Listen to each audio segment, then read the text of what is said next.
Assalamu alaikum Kırgız elim.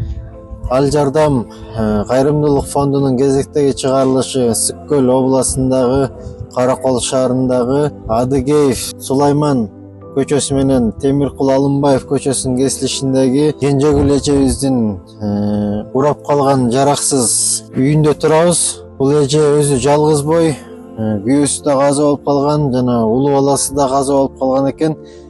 Ошо убактылуу ушундай коросуна ушундай алачык тигип алып ушу үйүн салганга аракеттенип жатыптыр.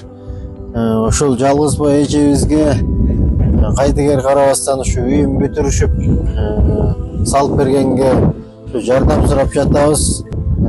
Ошо оор тагдырын өз оозунан уксак.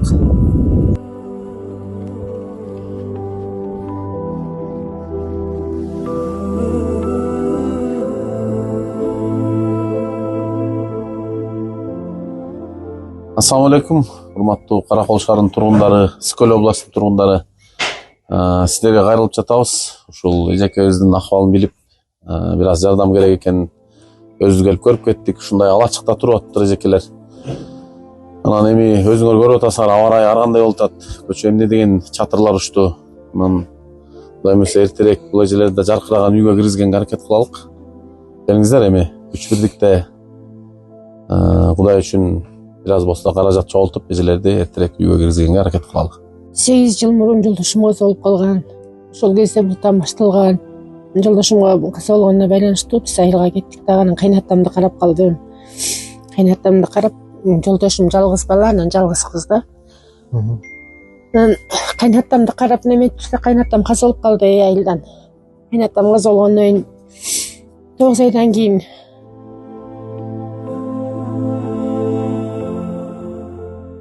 он 15 жашта балам каза болуп калды авариядан. Анан ошо бир туугандын ата эненин күйүтү башка болот экен дагы. Баланын күйүтү башкача болот экен. Иман саламат болсун, эже ыйлабаңыз. Эжекем сабыр кылыңыз. Дуаңыз Кудайга жеткен экен. Эми Кудайым буйрса баардыгыбыз жапа-тырмак чогулуп, акча чогултуп, сиздин үйүңүздү бүтүрүп бергенге аракеттенип, мына буюрса кадам таштап атабыз. Сабыр кылыңыз эжеке. Эми Кудайым буйрса жакын арада бүтүрүп бергенге аракет кылабыз.